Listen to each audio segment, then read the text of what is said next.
कल के क्लास में हम लोग डीएनए के बारे में चर्चा कर रहे थे, आरएनए के बारे में चर्चा कर रहे थे और गुणसूत्र के बारे में चर्चा कर रहे थे। अगर हम लोग कल का थोड़ा सा डिस्कशन ब्रीफ आइडिया ले ले क्या क्या पढ़े थे, तो हम लोग पढ़े थे कि जो गुणसूत्र होता है वो दो पदार्थों से मिलके बना रहता है। जो गुणसूत्र होता है वो दो पदार्थों से मिलके बना रहता है। कौन कौन सा पदार्थ से मिलकर बना रहता है इसमें हम चर्चा कर चुके थे कि ये न्यूक्लियोप्रोटीन मतलब ये न्यूक्लिक अम्ल, किससे? ये न्यूक्लिक अम्ल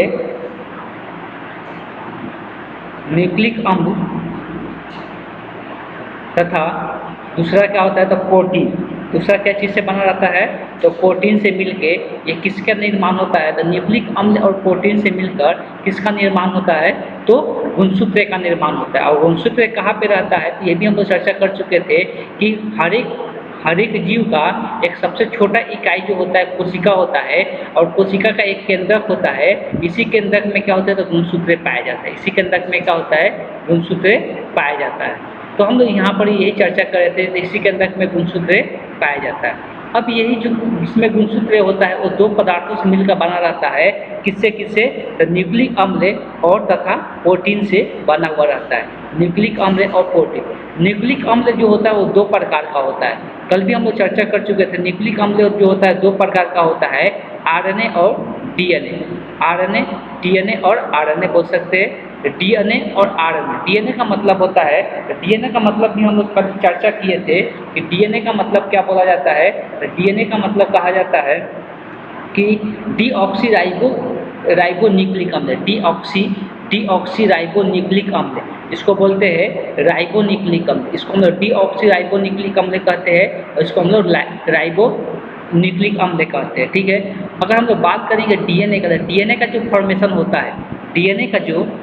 होता है, बेसिकली जो डीएनए हम लोग का बनता है और जो डीएनए बनता है उसमें तीन प्रकार के पदार्थ से मिलकर बनता है। जो डीएनए बनता है वो तीन प्रकार के पदार्थ से मिलकर बनता है। उसके बारे में चर्चा कर चुके थे। शर्करा होता है, दूसरा होता है वो क्या होता है फॉस्फेट होता है और तीसरा इसमें नाइट्रोजनी क्षार होता है। तीसरा क्या होता है तो नाइट्रोजनी क्षार होता है, नाइट्रोजनी क्षार पाया जाता है। तो ये तीन पदार्थों से मिलके बना हुआ आता है डीएनए। यही तीन पदार्थों से मिलके डीएनए का निर्माण होता है। अब अगर आरएनए का बात करते हैं तो आरएनए में शर्करा की जगह क्या होता है, शर्करा की जगह इसमें राइबोज होता है। तो शर्करा की जगह इसमें राइबोज होता है और नाइट्रोजनी क्षार पाया जाता है और फॉस्फेट भी इसमें होता है। ठीक है। तो इस प्रकार से हम लोग यहाँ पर डीएनए के बारे में चर्चा कर रहे हैं। इस चैप्टर में हम लोग डीएनए के बारे में बेसिकली चर्चा करेंगे। तो ये तीन पदार्थों से मिलकर बनता है, शर्करा, फॉस्फेट और नाइट्रोजनी क्षार से मिलकर बनता है। और इसमें नाइट्रोजनी क्षार का बात करेंगे तो बेसिकली नाइट्रोजनी क्षार होता है ये 5 प्रकार का होता है। नाइट्रोजनी क्षार बेसिकली सिंपल अगर हम लोग डिवाइड करेंगे तो ये पहले 2 प्रकार का होता है और ये 2 से कितना 5 में डिवाइड होता है। 1 से 2 का निर्माण होता है और 1 से 3 का निर्माण होता है। टोटल नाइट्रोजनी क्षार का बात करेंगे तो टोटल नाइट्रोजनी क्षार क्या होता है 5 होता है। नाइट्रोजनी 5 क्षार का नाम याद रखना है तो हम लोग चर्चा कर चुके थे 5 नाइट्रोजनी क्षार क्या क्या होता है। तो 5 नाइट्रोजनी क्षार जो होता है तो क्या क्या होता है तो हम लोग जान चुके थे। एडेनिन होता है, ग्वानिन होता है, ये सब याद होना चाहिए। 5 नाइट्रोजनी क्षार। एडेनिन को हम लोग ए से दिखाते हैं, ये भी ध्यान में रखना है। ग्वानिन को हम लोग जी से दिखाते हैं। तीसरा थाइमिन होता है, इसे हम लोग टी से दिखाते हैं। साइटोसिन होता है जिसको हम लोग सी से दिखाते हैं। और एक और होता है जिसको हम लोग यूरोसिल कहते हैं, तो यहाँ पर एक और होता है जिसको हम लोग यूरोसिल कहते हैं। तो ये 5 होते हैं, यूरोसिल को हम लोग यू से दिखाते हैं। अगर चर्चा करेंगे कि डीएनए के नाइट्रोजन, अब देखो ये जो नाइट्रोजनी क्षार होता है दोनों में होता है, आरएनए में भी होता है और डीएनए में भी होता है। आरएनए में भी होता है, डीएनए में भी होता है। कल भी लिखवा दिए थे जो आरएनए में होता है नाइट्रोजनी क्षार कौन कौन होता है तो ए होता है, जी होता है, टी होता है, सी होता है। ये जो नाइट्रोजनी क्षार होता है ये डीएनए में होता है। आरएनए का बात करेंगे तो ए होता है, जी होता है, और टी के जगह पर क्या जाता है, यू आ जाता है, और सी होता है। तो ये होता है, ये किस में होता है, तो ये आरएनए में होता है, और ये डीएनए में होता है नाइट्रोजनी क्षार। तो एक आरएनए का बात करेंगे या एक डीएनए का बात करेंगे, अगर नाइट्रोजनी क्षार का बात करेंगे तो 4 ही होता है। चलिए तो इसके बारे में हम लोग चर्चा कल पिछले क्लास में किए थे, फिर भी हम यहाँ पर इसका ब्रीफ आइडिया दे दिए कि ये सब याद हो जाए, इसलिए कि ये सब याद रखना जरूरी है।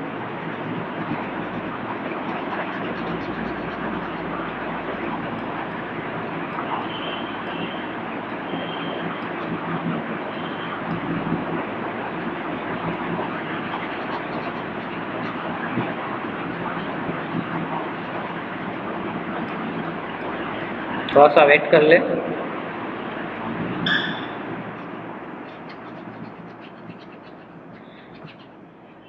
तो यहाँ पर भी वही दिया हुआ है, सबसे पहले शर्करा के बारे में दिया हुआ है। तो कल हम लोग चर्चा भी कर रहे थे, सबसे पहले शर्करा के बारे में दिया हुआ है, जिसको इंग्लिश में हम लोग शुगर कहते हैं। तो 5 कार्बन के से बने राइबोस शर्करा। अगर बात करेंगे शर्करा का तो ये 5 कार्बनों का बना हुआ रहता है राइबोस शर्करा। इसको हम लोग राइबोस शर्करा भी कहते हैं, जो 2 प्रकार के होते हैं। तो राइबोस शर्करा 2 प्रकार के होता है, डीऑक्सीराइबोस शर्करा जो डीएनए में पाया जाता है, और दूसरा राइबोस शर्करा जो आरएनए में पाया जाता है। तो देखो यहाँ पर भी ध्यान में रखना है और इसको लिखते चलना है। अब ऊपर हम जो लिखने के लिए बोले थे उसको भी लिखना है, और यहाँ शर्करा के बारे में भी लिख लेना है। तो शर्करा अगर बात करेंगे तो ये 5 कार्बन का बना हुआ रहता है राइबोस शर्करा, ठीक। और राइबोस शर्करा का बात करेंगे तो ये 2 प्रकार का होता है, डीऑक्सीराइबोस शर्करा जो डीएनए के अंदर पाया जाता है, और दूसरा होता है राइबोस शर्करा जो आरएनए के अंदर पाया जाता है। तो राइबोस शर्करा 2 प्रकार का होता है, इस बात को भी ध्यान में रखना है। और एक होता है डीऑक्सीराइबोस शर्करा जो डीएनए में पाया जाता है, और एक होता है राइबोस शर्करा जो आरएनए में पाया जाता है। और इसमें कितना कार्बन का चैन रहता है, इसमें 5 कार्बन का चैन देखने को मिलता है। इसका स्ट्रक्चर भी हम लोग आगे देखेंगे। आगे हम लोग बात करें कि और जो पार्ट होता है डीएनए या आरएनए का, वो कौन सा पार्ट होता है, तो फॉस्फेट होता है। कौन सा पार्ट होता है, फॉस्फेट होता है। ये एक अकार्बनिक यौगिक होता है, यह एक अकार्बनिक यौगिक होता है। और यौगिक का इस नाम क्या होता है, तो फॉस्फोरिक अम्ल। इसको हम लोग क्या कहते हैं, फॉस्फोरिक अम्ल होता है। यही फॉस्फेट हम लोग बोलते हैं। तो ये फॉस्फोरिक अम्ल होता है जिसकी उपस्थिति से न्यूक्लिक अम्लीय हो जाता है। जिसका न्यूक्लिक अम्ल कैसा हो जाता है, अम्लीय हो जाता है। यही पदार्थ जो रहता है जो न्यूक्लिक अम्ल को क्या बनाता है, अम्लीय बनाता है। मतलब जो न्यूक्लियस होता है, जो हम लोग गुणसूत्र होता है, वो कैसा होता है, तो अम्लीय होता है। आगे हम लोग बात करें शर्करा एवं क्षारिक या बेस के साथ मिलकर यह न्यूक्लियोटाइड का निर्माण करता है। अब देखो हम लोग पता है कि ये जो फॉस्फेट होता है इसके साथ और कौन कौन सा 2 पदार्थ मिलता है, तो शर्करा मिलता है और नाइट्रोजनी क्षार मिलता है। शर्करा मिलता है, नाइट्रोजनी क्षार मिलता है। इसके साथ मिलकर ये क्या बना लेता है, न्यूक्लियोटाइड का निर्माण कर लेता है। ये क्या बना लेता है, ये न्यूक्लियोटाइड का निर्माण कर लेता है। अब आते हैं हम लोग बात करते हैं नाइट्रोजनी बेस के। नाइट्रोजनी बेस के बारे में भी हम लोग पहले से चर्चा कर चुके हैं। ये सब पॉइंट लिख लेना, ये इंपॉर्टेंट है, इसलिए लिखना जरूरी है। नाइट्रोजनी बेस का बात करेंगे तो नाइट्रोजनी बेस दोनों में होता है, आरएनए में भी होता है, डीएनए में भी होता है। मिलने वाला प्यूरिन जो होता है 2 प्रकार का होता है। तो जो नाइट्रोजनी क्षार होता है बेसिकली वो 2 प्रकार का होता है। हम लोग इसके पहले भी चर्चा कर चुके थे। तो अगर 2 प्रकार में एक प्यूरिन जो होता है, इसमें 2 प्रकार में मतलब एक प्यूरिन होता है। तो प्यूरिन का 2 प्रकार होता है, वो एडेनिन और ग्वानिन पाया जाता है जो डीएनए में होता है। तो एडेनिन और ग्वानिन प्यूरिन का हिस्सा होता है, और पिरामिडीन का हिस्सा 3 को होता है। लेकिन इसमें हम लोग डीएनए का बात कर रहे हैं तो थाइमिन और साइटोसिन होता है। थाइमिन और साइटोसिन होता है, और यूरोसिल भी इसमें पाया जाता है, ठीक है। यूरोसिल भी पाया जाता है, जैसे इसमें दिया है पिरामिडीन, यूरोसिल भी पाया जाता है जो आरएनए में पाया जाता है। अभी हम लोग इसके बारे में डिस्कस भी कर लिए थे। यानी डीएनए के थाइमिन की जगह क्या जाता है, आरएनए में। आरएनए में सिर्फ यही चेंज हो जाता है, डीएनए से ही अंतर देखने को मिलता है कि डीएनए में क्या होता है। तो डीएनए में हम लोग को थाइमिन होता है, मतलब यू वाला होता है। लेकिन आरएनए जब बनता है तो ये यू वाला की जगह क्या हो जाता है, तो थाइमिन हो जाता है। मतलब यू की जगह क्या हो जाता है, टी हो जाता है, ठीक। तो इस प्रकार से ये चेंज कर जाता है।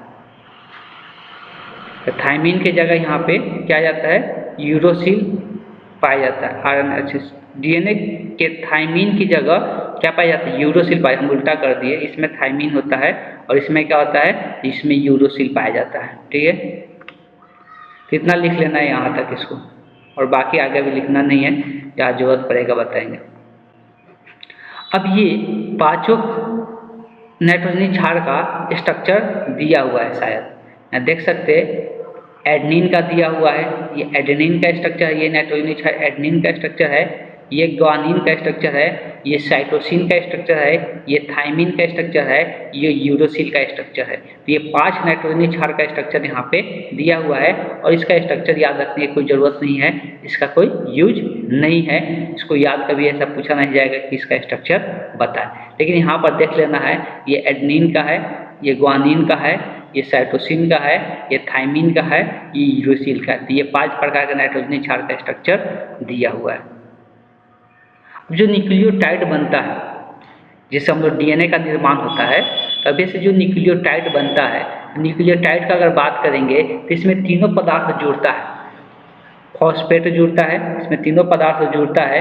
कौन कौन सा पदार्थ जुड़ता है, तो अब जैसे कि फॉस्फेट जुड़ता है, ये वाला हिस्सा जो देख रहे हैं ये फॉस्फेट का हिस्सा है, फॉस्फेट जुड़ता है। और ये वाला जो हिस्सा देख रहे हैं ये हिस्सा किसका है, शर्करा का हिस्सा है, ये वाला हिस्सा किसका है, शर्करा का है। और ये वाला जो पार्ट देख रहे हैं ये वाला पार्ट किसका है, तो ये वाला पार्ट हम लोग को नाइट्रोजनी क्षार का है। नाइट्रोजनी क्षार में कौन सा, ये एडेनिन है, नाइट्रोजनी क्षार में कौन सा है, तो ये तीनों आपस में जुड़ता है। तो तीनों जुड़ के जो बनता है इसी को हम लोग न्यूक्लियोटाइड कहते हैं। ऐसे ही बहुत सारे न्यूक्लियोटाइड आपस में जुड़ जाता है तो उसको हम लोग पॉलीन्यूक्लियोटाइड के नाम से जानते हैं, और एक रज्जु का निर्माण करता है। वैसे ही 2 रज्जु आपस में जुड़ता है तो डीएनए का निर्माण होता है, जो कि आगे हम लोग चर्चा करेंगे। तो सबसे पहले एक सिंगल पीस बनता है, तीनों को जुड़कर फॉस्फेट, शर्करा और नाइट्रोजनी क्षार आपस में जुड़ के न्यूक्लियोटाइड का निर्माण करता है। ऐसे ही न्यूक्लियोटाइड आपस में बहुत सारे जुड़ जाता है तो उसको हम लोग क्या कहते हैं, पॉलीन्यूक्लियोटाइड कहते हैं। उसको हम लोग क्या कहते हैं, पॉलीन्यूक्लियोटाइड कहते हैं। इस बात को ध्यान में रखना है। देख सकते हैं कि शर्करा का स्ट्रक्चर देखेंगे तो इसमें 5 कार्बन होता है। एक कार्बन यहाँ पे है, 1 2 3 4 और 5, तो इसमें 5 कार्बन का चयन होता है। 5 कार्बन इसमें पाया जाता है शर्करा के अंदर। ठीक, शर्करा का कुछ इस प्रकार के, यहाँ पर सबको पता है कि जो यहाँ पे गोल घर घेर के लिखा जाता है, जहाँ जहाँ पे कोना होता है वहाँ पे क्या होता है, कार्बन होता है। जहाँ जहाँ पे कोना होता है वहाँ पे क्या होता है, कार्बन होता है। तो टोटल इसमें 5 कार्बन होता है, और ये हम लोग नाइट्रोजनी क्षार का स्ट्रक्चर है। ठीक, तो ये पूरा स्ट्रक्चर यहाँ पे दर्शाया गया है। ये इसी को हम लोग तीनों आपस में जुड़ जाता है तो न्यूक्लियोटाइड कहते हैं। ऐसे न्यूक्लियोटाइड आपस में जुड़ते जाता है 3 तो उसको हम लोग पॉलीन्यूक्लियोटाइड के नाम से जानते हैं। अब देखो यही यहाँ पे दिखाया गया है तीनों का स्ट्रक्चर। अब यहाँ पर शॉर्ट फॉर्म कर दिया गया है, स्ट्रक्चर को शॉर्ट फॉर्म कैसे किया गया है, तो देखो यहाँ पे क्या किया गया है, जो फॉस्फेट है सिर्फ उसको पी से दिखा दिया गया, फॉस्फेट को सिर्फ पी से दिखा दिया गया, फॉस्फेट को पी से दिखा दिया गया। और ये क्या इंडिकेट कर रहा है, समझने की कोशिश करेंगे। ये क्या इंडिकेट कर रहा है, इसको समझने की कोशिश करेंगे। तो ये 5 डैश है, यहाँ पे एक लाइन लिखकर यहाँ पर 5 डैश लिखा हुआ है। ये 5 डैश क्या इंडिकेट कर रहा है, इसको हम लोग समझाएंगे। उसके बाद पहले चर्चा कर लेते हैं कि ये हो गया फॉस्फेट, और ये वाला जो पार्ट है, जो ये वाला पार्ट है, ये वाला कौन सा पार्ट है, अभी ऐसा है कि ये किसका पार्ट है, तो ये हम लोग को क्या, अभी हम लोग थोड़ा देर पहले ही देखे थे कि ये क्या होता है। तो ये फॉस्फेट हो गया, और इधर जो आ गए तो ये बन गया हम लोग का क्या, ठीक है, ये हम लोग को क्या हो गया, ये हम लोग को यहाँ पे इसको क्या बोलते हैं, शर्करा। तो ये क्या है, तो ये शर्करा है, तो ये हम लोग का शर्करा है। और इधर जो दिखा दिया गया ये नाइट्रोजनी क्षार है। तो नाइट्रोजनी क्षार देख सकते हैं फ्री है, जो शर्करा होता है वही फॉस्फेट को जोड़ता है, और फिर अगले वाला फॉस्फेट के साथ भी शर्करा ही जुड़ता है, अगले वाला फॉस्फेट के साथ भी शर्करा ही जुड़ता है। तो अगले वाला फॉस्फेट के साथ यहाँ देख सकते हैं शर्करा ही जुड़ा हुआ है, अगले वाला फॉस्फेट के साथ शर्करा ही जुड़ा हुआ है। इस प्रकार से ये जुड़ते जाता है। फिर यहाँ पर फॉस्फेट जुड़ा, फिर यहाँ पे शर्करा जुड़ा, और शर्करा जैसे जुड़ता है फिर यहाँ शर्करा के साथ एक नाइट्रोजनी क्षार इधर जुड़ा रहेगा। और नाइट्रोजनी क्षार हमेशा चेंज होकर जुड़ेगा। यहाँ पे एडेनिन है तो यहाँ पर क्या है, ग्वानिन है, देख सकते हैं। ठीक है, उसी प्रकार से फिर यहाँ पर देख सकते हैं, फिर यहाँ पर फॉस्फेट जुड़ा, और फिर इससे क्या हो गया, नाइट्रोजनी क्षार, शर्करा जुड़ा। इस शर्करा से फिर एक नाइट्रोजनी क्षार यहाँ पे जुड़ गया। इस प्रकार से जुड़ते जाते हैं यहाँ पे ग्वानिन, यहाँ पे ग्वानिन हो गया, यहाँ पर साइटोसिन जुड़ा हुआ है, यहाँ पर क्या है तो ये हमेशा चेंज होके जुड़ते जाता है। तो इस प्रकार से एक लंबा चेन बनाता है। इस प्रकार से ये क्या होता है, एक लंबा चेन बनाता है। इसी को हम लोग पॉलीन्यूक्लियोटाइड्स कहते हैं। इसी को हम लोग क्या कहते हैं, पॉलीन्यूक्लियोटाइड्स के नाम से जानते हैं। अगर एक चेन रहता है मतलब एक ही में तीनों पदार्थ रहता है तो उसको हम लोग सिर्फ न्यूक्लियोटाइड के नाम से जानते हैं। लेकिन ऐसे जुड़ते जाता है तो इसको हम लोग पॉलीन्यूक्लियोटाइड के नाम से जानते हैं। थोड़ा सा और हम लोग चर्चा को बढ़ाएंगे और इसमें और चर्चा को क्या बढ़ाएंगे तो यहाँ पर समझने की कोशिश करना है। हम लोग बात कर रहे हैं ये वाला जो कार्बन होता है ना, ये हम लोग कार्बन बोलते हैं पांचवा कार्बन। ये कौन सा कार्बन है, पांचवा कार्बन है। ये हम लोग पांचवा कार्बन होता है। इस बात को ध्यान में यहाँ पर भी नीचे में भी देख सकते हैं, यहाँ पर 3 डैश दिया हुआ है। यहाँ पर क्या दिया गया है, 3 डैश दिया गया है। मतलब ये आगे जो जुड़ेगा कौन सा कार्बन से जुड़ेगा, तो ये कौन सा कार्बन से जुड़ेगा तो इस बात को ध्यान में रखना है। ये कौन सा कार्बन से जुड़ेगा, इस बात को ध्यान में रखना है। ये 3 डैश का मतलब हो गया ये तीसरे कार्बन से जुड़ता है। ये क्या होता है, तीसरे कार्बन से जुड़ता है। देख सकते हैं फॉस्फेट जो होता है, यहाँ पर भी देख सकते हैं, थोड़ा सा यहाँ पर भी आ जाते हैं। जो फॉस्फेट होता है तो फॉस्फेट ग्रुप यहाँ पर ये O के साथ जुड़ा हुआ है ना, ये O के साथ यहाँ कार्बन के साथ जुड़ा हुआ है, यहाँ पर इधर नाइट्रोजनी क्षार जुड़ा हुआ है। तो जो एक और फॉस्फेट, दो फॉस्फेट जुड़ रहा है ना, एक तरफ नाइट्रोजनी क्षार जुड़ रहा है, एक तरफ फॉस्फेट जुड़ रहा है। तो वो फॉस्फेट किससे जुड़ रहा है, तो यहाँ पे जो OH है यहाँ से H निकल के यहाँ से क्या होता है, अगला फॉस्फेट जुड़ता है। ये वाला अगला फॉस्फेट यहाँ से जुड़ता है। तो इस तरह से हम लोग याद रख सकते हैं। अब देखो कार्बन का अगर नंबरिंग करना चाहे, कार्बन का नंबरिंग करना चाहे, कार्बन का नंबरिंग कैसे किया जाता है, इसको क्या बोला जा रहा है, ये वाला को हम लोग पांचवा बोल रहे हैं। इसको कार्बन को कौन सा बोल रहे हैं, कार्बन स्टार्ट कहाँ से हो रहा है, तो यहाँ से हो रहा है 1 2 3 4। तो जहाँ पे नाइट्रोजनी क्षार जुड़ रहा है उस कार्बन को हम लोग क्या कर रहे हैं, तो पहला कार्बन कर रहे हैं। उस कार्बन को क्या कर रहे हैं, पहला कार्बन कर रहे हैं, जहाँ पे नाइट्रोजनी क्षार जुड़ रहा है। अब यहाँ पे आ जाते हैं, ये जो स्ट्रक्चर दिखाया गया है, ये जो स्ट्रक्चर है यहाँ पे जो है, यहाँ पे क्या है, O है जो नहीं दिखाया गया। बात को समझिएगा, जब कार्बन को हम लोग नंबरिंग करते हैं तो ये स्ट्रक्चर कुछ इस प्रकार का है ना, और बीच में यहाँ पर क्या है, O जुड़ा हुआ है। बीच में क्या है, यहाँ पे O जुड़ा हुआ है, और इधर से यहाँ पे नाइट्रोजनी क्षार कार्बन से जुड़ा हुआ है। और यहाँ पर ये इसका OH वाला ग्रुप होता है, जिससे यहाँ पर आगे फॉस्फेट ग्रुप जुड़ता है। और एक यहाँ से फॉस्फेट ग्रुप जुड़ रहा है जो यहाँ पर CH वाला ग्रुप था। यहाँ पर एक था ना, यहाँ पर 2 हाइड्रोजन है और यहाँ से एक फॉस्फेट ग्रुप जुड़ रहा है। इस प्रकार से फॉस्फेट ग्रुप जुड़ रहा है, एक OH वाला के साथ जुड़ रहा है, एक यहाँ पर CH2 है उसके साथ फॉस्फेट ग्रुप जुड़ रहा है। आपस में आगे की ओर ऐसे जुड़ते जा रहे हैं। यहाँ पर ध्यान रखने वाला बात ये है कि कार्बन का जो चेन होता है, तो कार्बन का चेन यहाँ पर ऐसे गिनती किया जा रहा है 1 2 3 4 5। तो देखो ये आगे की ओर यहाँ पर पांचवा, यहाँ पे ये जो कार्बन है पांचवा कार्बन से फॉस्फेट ग्रुप जुड़ा हुआ है, तो यहाँ पर 5 डैश लिखा हुआ है। इसलिए क्या लिखा हुआ है, 5 डैश लिखा हुआ है। और नीचे में देखो तो यहाँ पर ये 1 है, 1 वाला से ही क्या होता है, नाइट्रोजनी क्षार जुड़ता है। तो यहाँ पे 1 है, यहाँ पे 2 है, और यहाँ पे क्या है, यहाँ पे 3 है, और यहाँ पे 4 है। तो यहाँ पर देख सकते हैं 3 वाला कार्बन से यहाँ पर OH ग्रुप जुड़ा हुआ है, 3 वाला कार्बन से यहाँ पर O जुड़ा हुआ है, और इसी O से क्या होता है, फॉस्फेट ग्रुप जुड़ता है। इसीलिए इस वाला P को हम लोग क्या करते हैं, 3 डैश करते हैं। मतलब एक तरफ फॉस्फेट ग्रुप किससे तरफ 5 डैश से जुड़ता है, और दूसरे ओर शर्करा से किस कार्बन वाला से जुड़ता है, तो 3 डैश वाला से जुड़ता है। तो ये आगे बढ़ते जाते हैं, ये 3 डैश हो गया। तो भी यहाँ पे जो पीछे यहाँ पर आपस में जुड़ा हुआ है फॉस्फेट, एक तरफ इधर से ये 3 डैश और इधर से ये 5 डैश, इधर से ये 3 डैश। तो इस प्रकार चलते जाता है, इधर से ये 3 डैश से जुड़ता है और इधर से ये 5 डैश से जुड़ते जाता है। इस प्रकार से आपस में जुड़ते जाता है। और नाइट्रोजन क्षार हमेशा चेंज होकर जुड़ेगा। यहाँ पर एडनिन है, ग्वानिन है, साइटोसिन है, फिर थाइमिन आकर जुड़ा हुआ है, ऐसे आपस में जुड़ते जाएंगे। तो नीचे में जो खाली रह जाएगा यहाँ पर क्या है, तो यहाँ पर 5 डैश से जुड़ा हुआ है, और जैसे कि यहाँ पर किससे जुड़ेगा, तो 3 डैश से जुड़ेगा। तो यहाँ पर ये 3 डैश वाला चैन है, और ऊपर में जो खाली दिखाया गया है वो 5 डैश वाला चैन है। मतलब आगे यहाँ पर जुड़ेगा फॉस्फेट ग्रुप तब 5 डैश वाला से, और यहाँ पे जो जुड़ेगा 3 डैश वाला से जुड़ेगा। एक तरफ 3 डैश, एक तरफ 5 डैश होता है। इस बात को ध्यान रखना है। और यही एक लंबा सा चेन बना लेता है, और इसी जो चेन बनता है इसी को हम लोग पॉलीन्यूक्लियोटाइड्स के नाम से जानते हैं। इसी को हम लोग क्या कहते हैं, पॉलीन्यूक्लियोटाइड्स के नाम से जानते हैं। और ऐसे ही एक और चेन बनता है। मान लो कि इसको ऐसे लाइन से दिखा दी, ये पूरा जो स्ट्रक्चर है इसको पूरा एक लाइन से दिखा दी। ऐसे एक और रज्जु का निर्माण होता है, ऐसे 2 रज्जु का सेम निर्माण होता है। जो 2 रज्जु है ना, यहाँ पे जो नाइट्रोजनी क्षार है, इस नाइट्रोजनी क्षार को इस तरफ दिखाया जाता है। इधर G है, मान लो कि इधर A है, इधर C है, मान लो कि इधर टी है। इस प्रकार से नाइट्रोजनी क्षार ये आपस में क्या होता है, नाइट्रोजनी क्षार जुड़ने लगता है, आपस में क्या होता है, नाइट्रोजनी क्षार ऐसे जुड़ने लगता है, ये दोनों रज्जु आपस में ऐसे नाइट्रोजनी क्षार से क्या होता है, जुड़ जाता है। तो यही जो स्ट्रक्चर बनता है, यही जो स्ट्रक्चर बनता है, वही स्ट्रक्चर क्या कहलाता है, तो वही स्ट्रक्चर हम लोग डीएनए कहलाता है। वही स्ट्रक्चर क्या कहलाता है, तो वही स्ट्रक्चर हम लोग का डीएनए कहलाता है। ठीक है, तो इसी स्ट्रक्चर को हम लोग डीएनए के नाम से जानते हैं।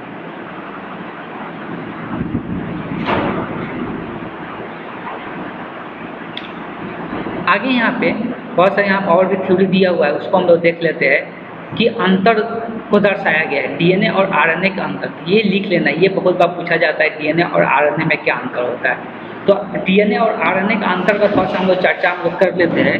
तो डीएनए और आरएनए का अंतर का अगर चर्चा करेंगे तो यह मुख्यतः केंद्रक के क्रोमोसोम में पाया जाता है। तो डीएनए जो होता है वो कहाँ पे पाया जाता है, तो अवश्य है कि केंद्रक के क्रोमोसोम में पाया जाता है, मतलब गुणसूत्र के अंदर पाया जाता है। यह कोशिका द्रव्य की स्थिति माइटोकॉन्ड्रिया तथा लवण में भी पाया जाता है। अब देखो हम लोग को अगर बात करेंगे कोशिका, तो कोशिका द्रव्य का बात करेंगे तो ये केंद्रक होता है और बीच में क्या होता है, यही सब कोशिका द्रव्य होता है, अलग अलग पदार्थ पाया जाता है। इसमें क्या होता है, कोशिका द्रव्य और माइटोकॉन्ड्रिया, एक माइटोकॉन्ड्रिया भी इसका हिस्सा होता है, तथा लवण, ये सब में क्या होता है, डीएनए पाया जाता है। सिर्फ केंद्रक में ही नहीं पाया जाता है, सिर्फ क्रोमोसोम में ही नहीं पाया जाता है, डीएनए ये सब में भी पाया जाता है, कोशिका द्रव्य में भी पाया जाता है, माइटोकॉन्ड्रिया में भी पाया जाता है। माइटोकॉन्ड्रिया जहाँ शायद क्या होता है कि अभिक्रिया होता है ऑक्सीजन के साथ, ठीक है, लवण में भी ये पाया जाता है। उसका अगर बात करेंगे तो ये सिर्फ क्या होता है, पाया जाता है। जो आरएनए का बात करेंगे तो आरएनए का सिर्फ कोशिका द्रव्य और केंद्रिका में पाया जाता है, कोशिका द्रव्य और केंद्रिका में पाया जाता है। तो केंद्रक और केंद्रिका में थोड़ा सा अंतर होता है। जब केंद्रक के अंदर कोई केंद्रक रहता है तो उसको हम लोग क्या कहते हैं, केंद्रिका कहते हैं। तो कोशिका द्रव और केंद्रिका में ये पाया जाता है आरएनए। ठीक, इसका आकार दोहरी कुंडली, अभी हम बता ही रहे थे कि ये दो कुंडली का निर्माण करता है, ये दो कुंडली का निर्माण करता है। जैसे होता है इसके दो पूरक पॉलीपेप्टाइडों के धागे से जुड़े रहते हैं, तो ये आपस में नाइट्रोजनी क्षार से क्या होता है, जुड़ता है और पूरक होता है। कभी भी ये समान नहीं रहेगा, समान रहेगा तो आपस में ये नहीं जुड़ेगा। तो वही चीज़ यहाँ पर दिया हुआ है। लेकिन इसका आकार का अगर बात करेंगे तो ये एक हरी कुंडली होती है। एक हरी कुंडली मतलब ये जो आरएनए का बात करेंगे तो आरएनए में ऐसे दो कुंडली का निर्माण नहीं होता है, ऐसे सिंगल कुंडली ही रहता है। आरएनए में जो रहता है ऐसे सिंगल कुंडली ही रहेगा, ऐसे दो कुंडलियों का निर्माण नहीं होता है। तो ये आरएनए का बात हो रहा है। इसको हम लोग डीऑक्सीराइबोज शर्करा कहते हैं। डीऑक्सी कहने का इसमें मतलब यहाँ पर भी हो रहा है डीऑक्सी, इसलिए डबल कुंडली इसमें जुड़ रहा है। इसको हम लोग क्या कहते हैं, तो राइबोज शर्करा के नाम से जानते हैं। और चौथा अंतर यहाँ पर याद तो रख ही सकते हैं, इसमें थाइमीन नाइट्रोजनी क्षार पाया जाता है। कौन सा नाइट्रोजनी क्षार पाया जाता है, इसमें थाइमीन की जगह क्या पाया जाता है, तो यूरोसिल पाया जाता है। तो ये तो हम याद ही रखना है कि जो डीएनए होता है उसमें थाइमीन पाया जाता है नाइट्रोजनी क्षार, और इसमें जो होता है यूरोसिल पाया जाता है। इसमें भी चार पाया जाता है, इसमें भी चार, लेकिन तीन तीन क्या होता है, समान होता है। एक में ही अंतर देखने को मिलता है और एक में जो अंतर होता है इसमें थाइमीन होता है, इसमें यूरोसिल होता है। ये जो होता है डीएनए जो होता है केवल एक ही प्रकार का होता है, लेकिन जो आरएनए होता है वो तीन तीन प्रकार का होता है, जो आगे चलकर हम लोग पढ़ेंगे। एमआरएनए, टीआरएनए और आरआरएनए। एमआरएनए मैसेंजर आरएनए बोला जाता है, टीआरएनए ट्रांसफर आरएनए बोला जाता है, आरएनए राइबोस आरएनए बोला जाता है। तो ये हम लोग आगे इसका चर्चा करेंगे, लेकिन इसमें एक ही प्रकार के होता है। अगर बात करेंगे यह सदैव अनुवांशिक सूचनाएं देता है, यह हमेशा अनुवांशिक गुण को ही बताता है। यह हमेशा क्या करता है, अनुवांशिक गुण को ही बताता है। लेकिन जो आरएनए होता है ना, आरएनए तो अनुवांशिक सूचना देता ही है, अनुवांशिक गुण को भी बताता है, लेकिन ये क्या करता है, प्रोटीन का भी निर्माण करता है। जो आरएनए होता है वो प्रोटीन का भी निर्माण करने में मदद करता है। इस बात को ध्यान में रखना है, जो आरएनए होता है वो प्रोटीन का भी निर्माण करने में मदद करता है, लेकिन जो डीएनए होता है वो सिर्फ क्या करता है, अनुवांशिक गुण का ही सूचना देता है। एक और यहाँ इसका आणविक भार बहुत अधिक होता है, इनका आणविक भार डीएनए की तुलना में बहुत कम होता है। तो अगर इसका आरएनए का आणविक भार की बात करेंगे, आणविक भार मतलब उसका मोलिकुलर वेट जो होता है, तो आरएनए का बहुत कम होता है, डीएनए का बहुत ज़्यादा होता है। ये पॉइंट छोड़ सकते हैं, कोई इम्पोर्टेंट नहीं है, लेकिन बाकी सब पॉइंट का यूज होगा। तो 6 पॉइंट का 6 जो अंतर दिया हुआ है, 6 अंतर को दर्शा लेना है, इसको लिख लेना है, 6 अंतर को दर्शा लेना है, इस बात को समझना है।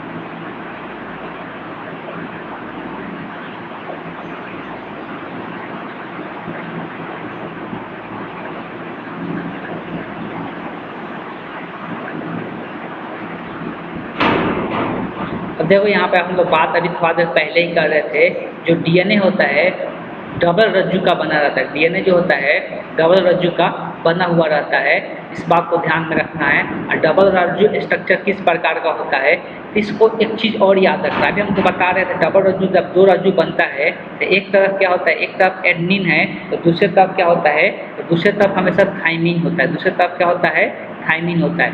यही आपस में क्या होता है, जुड़ता है। यही आपस में क्या होता है, जुड़ता है। और हमेशा याद रखना है जो ग्वानिन होता है वो हमेशा किसके साथ जुड़ता है, साइटोसिन के साथ जुड़ता है। वो हमेशा किसके साथ जुड़ता है, साइटोसिन के साथ जुड़ता है।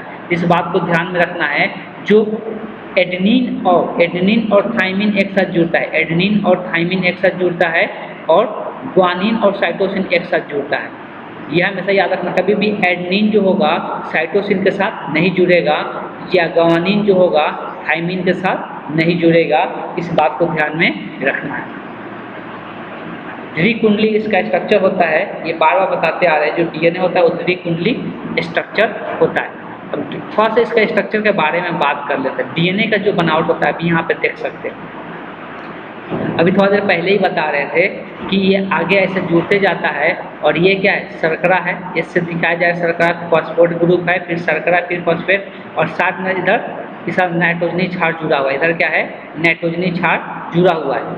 और नाइट्रोजनी से यहाँ पे एडेनिन है, थाइमिन है, साइटोसिन है, ग्वानिन है। यहाँ पर थाइमिन है, एडेनिन है, ग्वानिन है, साइटोसिन है। इस तरह भी एक रज्जु का निर्माण हो गया, इस तरह भी आगे ऐसे रज्जु का निर्माण हो गया, और इस तरह भी एक रज्जु का निर्माण हो गया। बात को समझना है।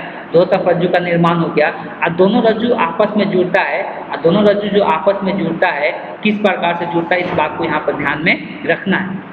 अभी थोड़ा देर पहले भी एक चीज़ का चर्चा हम कर रहे थे कि अगर इसको हम लोग 5 डैश बोलेंगे तो इसको हम लोग क्या कहते हैं, 3 डैश कहते हैं। ये हम लोग अभी थोड़ा देर पहले भी चर्चा किए थे। कार्बन का एक तरफ 3 डैश होगा तो दूसरे तरफ क्या होगा, 5 डैश होगा। अब यहाँ पर थोड़ा सा चर्चा कर लेते हैं। एडेनिन हमेशा थाइमिन के साथ जुड़ेगा, इस बात को ध्यान में रखना है। ये कभी भी नहीं भूलना है। जो एडेनिन होगा हमेशा थाइमिन के साथ जुड़ेगा। यहाँ पर थाइमिन एडेनिन बोल सकते हैं, एडेनिन थाइमिन बोल सकते हैं। और ये डबल बॉन्ड के साथ जुड़ता है। ये कैसा, ये डबल बॉन्ड के साथ जुड़ता है। इस बात को याद रखना है, ये डबल बॉन्ड के साथ जुड़ता है। लेकिन जब साइटोसिन और ग्वानिन जुड़ता है तो ट्रिपल बॉन्ड के साथ जुड़ता है। जब साइटोसिन और ग्वानिन जो जुड़ता है वो कैसे जुड़ता है, तो ट्रिपल बॉन्ड के साथ जुड़ता है। याद रहेगा, ये दिक्कत, इस बात को याद रखना है। साइटोसिन और ग्वानिन हमेशा ट्रिपल बॉन्ड के साथ, यहाँ पर भी ट्रिपल बॉन्ड बना लेना है, ये हमेशा ट्रिपल बॉन्ड के साथ जुड़ेगा।